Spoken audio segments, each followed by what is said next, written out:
Welcome to the Millennial Lawyer Podcast. Welcome back to another episode of the Millennial Lawyer Podcast. I'm your host, Mark Shirian, trial lawyer and someone who believes that the courtroom is still one of the last places where ordinary people can stand up to power and win. Today, I have the honor of sitting down with someone who embodies that mission on the highest level. My guest is Peter Thomas, trial lawyer extraordinaire, personally my mentor, and one of the most electric courtroom advocates of our time. Peter is the kind of lawyer whose name comes up in conversations about verdicts, not just cases. He's delivered wins that change lives. He's battled some of the toughest defenses in the country, and he's built a reputation for trying cases with heart, courage, and precision. But beyond the headlines and verdict numbers, Peter is a teacher, a mentor, and a true craftsman of the law. And he's the person young lawyers flock to for guidance and the person seasoned lawyers study to understand the art of trial work at its highest level. So today we're going to talk about everything: how he prepares for trial, the moments that shaped him, the war stories, the setbacks, the wins, and the lessons every young lawyer should hear. So Peter, it's an honor to have you here today. I'm so happy that you're able to make it happen on short notice. Thank you very much for inviting me. I greatly appreciate it. My pleasure. So for anyone who's somehow never heard of you, how did your journey into trial law begin? Well, it has to start from the beginning. And my father who's now a retired Supreme Court justice, took the bench in 1982. So when I was 15 years old, I was out there campaigning for him for civil court in Queens County. And so that was my first introduction to, if you will, the law or the law business, or, it's assisting my father in getting elected as a judge. He had been a lawyer for 27 years. And so I always knew him to be, a competent, able-bodied attorney. And he decided it was time to become a judge. And of course, he needed the support of his family. So my brother, sister, and my mother, we all rallied behind him and gave him all the support that we needed, including helping him on the campaign. And then once he got elected, I had the good fortune of being able to go to the courthouse and sit with him and watch his cases and watch the trials that were being performed in court, and watch the lawyers as they're presenting their cases. And I thought to myself, this ain't too hard. I think I could do this, without really knowing or appreciating just how much time, energy, and effort went into getting ready to make it look that easy. Right.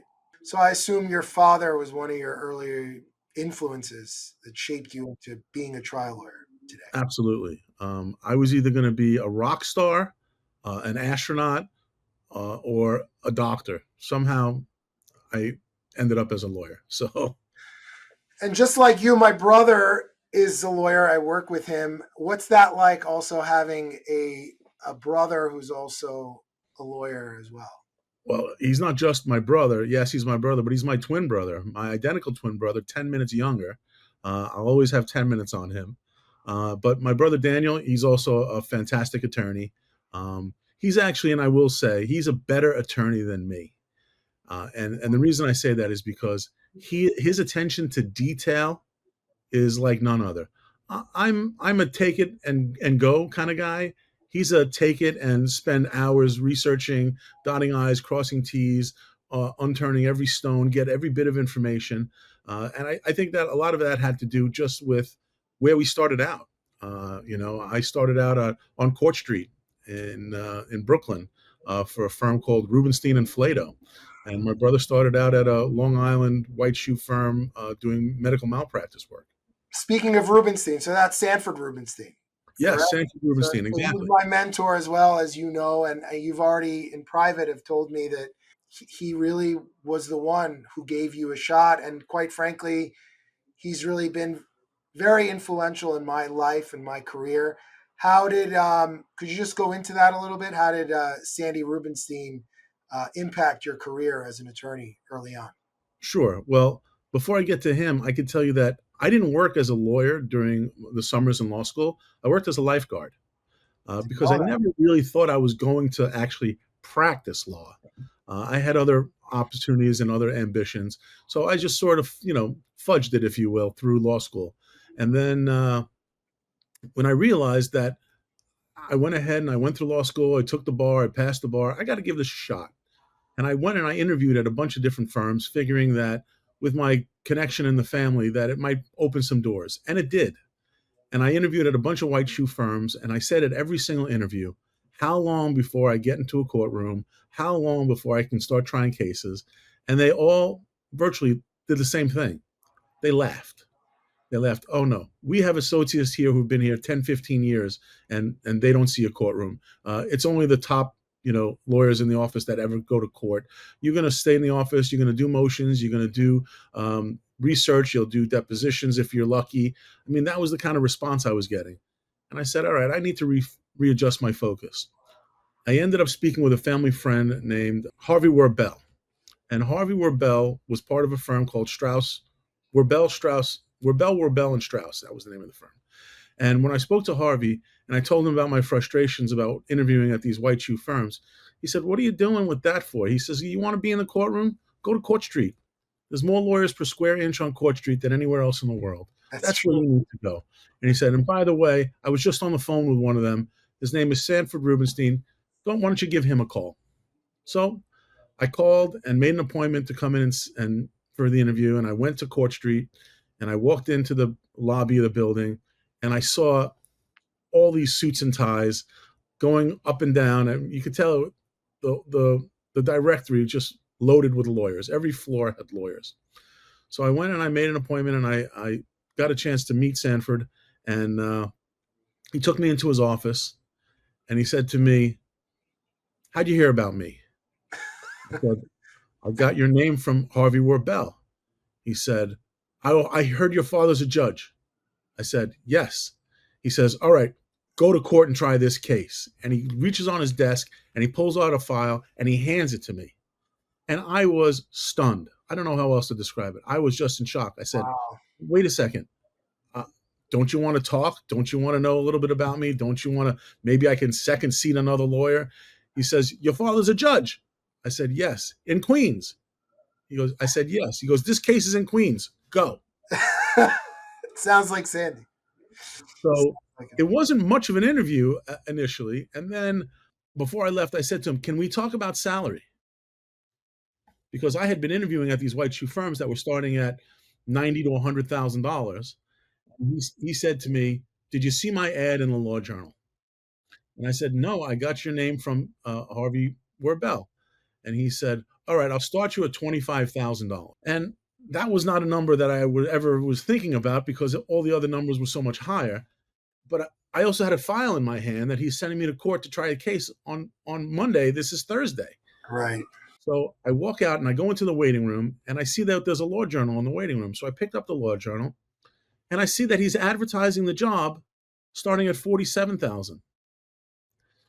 So I walk back into his office and I said, I just looked at the Law Journal and I see that you're advertising this job starting at 47. Why are you starting me at 25? He says, don't worry about that. In 6 months, we'll do a file review. If you can do what I think you can do, don't even worry about it. And apparently that was satisfactory to me. And I walked out and I started my first trial before I even became an official member of the firm. And I went to court and I tried this case in the courtroom of the Honorable Arthur W. Lonshine. And Judge Lonshine had a nickname, King Arthur. And you didn't mess with King Arthur. If he didn't like you or he didn't respect you or he thought that you were doing something that he didn't approve of, he would let you know. But since I was the son of a judge who also sat in his courthouse, I guess he gave me a little deference. And he set it up and he allowed me to try my first case. Wow. I won. And I won. Ultimately, I won that first case. Wow. That's what a story. That's amazing. That's amazing. But let me just say something about Sanford Rubenstein. He took a chance on a young lawyer with little to no experience, didn't give me the opportunity to learn the way that office does it, didn't really, allow me to second seat or sort of figure it out, he just threw me in. It's like learning how to swim by saying, this is land that you're standing on. That's a water. Go in the water and you survive. And that's exactly what happened. Sometimes that's the only way you really learn, or you learn quicker that way. And again, I don't want to discount the efforts of Jay Flato, his partner at the time. Jay was the inside guy, and Jay did spend a lot of time with me answering questions and helping and guiding me. And he basically gave me the one line that I still use today. Jay Flato said, when I asked him, how do I ask the jury for money? How do I talk about money in jury selection? He said, just tell them you're going to ask for a lot of money. That's it, a lot of money. Just say that. To this day, I go into jury selections and I tell the jury, I want to let you know, I'm going to be asking for a lot of money. You know what? It sounds simple, but it was very powerful. It was powerful back then, and I still use it today. Well, speaking of money, you've had some massive verdicts. And is there one that stands out as the case that changed your career? I like to think my career is still on an upward trajectory. I don't think I'm anywhere near the pinnacle, but I recently had a trial against the New York City Transit Authority, the New York City Transit Authority.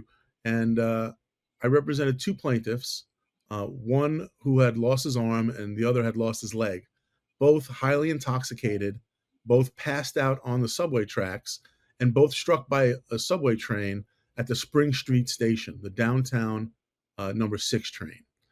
And without getting into too much detail, it was a 5-week trial. It was a trial that everybody said you can't win. The jury thought otherwise and came back with $103.6 million combined verdict for the two plaintiffs. Wow. Now, what makes that impressive is that I only asked for $102 million. So when the jury gives you more than you asked for, it's always a good thing. Well, speaking of that, like what common themes or patterns do you see in how the jury connected with your case? Well, like almost every winning case, it starts in jury selection. You can't underestimate the importance of jury selection. I was able to, for lack of a better word, weed out those jurors who were not going to be focused on the facts of the case because alcohol was involved, because pedestrians were on the subway tracks where they don't belong. I did a really concerted effort to make sure that those facts got out right up front, and that the jury that sits on this case needs to understand, if you stop at that information, then I don't get a fair trial. It's interesting that you mentioned jury selection, because this past summer, I went to the Mark Lanier conference in Houston. You've heard of him, Mark Yes, Lanier, of course. right? And he said something very interesting. He was like, you could practice your opening statement in front of the mirror. You can practice your closing statement in front of a mirror. But when you're talking about jury selection, he told a story how he knew he was going to settle the case, but instead of actually settling the case, he went and picked a jury and then settled the case, because he just wanted the experience and practice of picking a jury, because according to him, that's not something you can otherwise practice or learn other than actually picking a jury. Would you agree with that? 100%. I've done that many times where I've had an agreement with my adversary. Say, listen, we're very close, if not settled, but it's 10 o'clock in the morning. They have a jury waiting for us. You mind if we wrap this up by 4 o'clock in the afternoon? Let's go in and pick a jury. I got some stories I want to tell. I want to see how it's going to go over.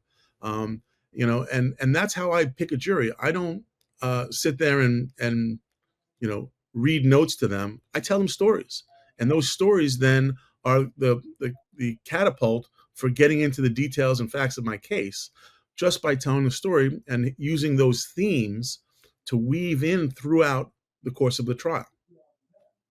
Interesting. So there's no substitute for practicing jury selection, unless you hire a jury consultant you're going to pay to bring in members of the community that know that they're participating in sort of a mock jury trial situation.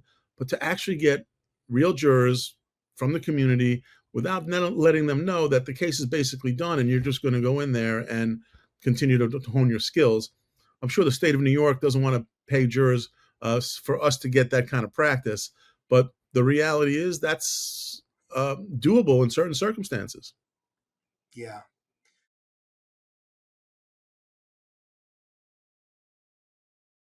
Thanks for watching. Be sure to hit that like and subscribe button and leave us a review in the comments.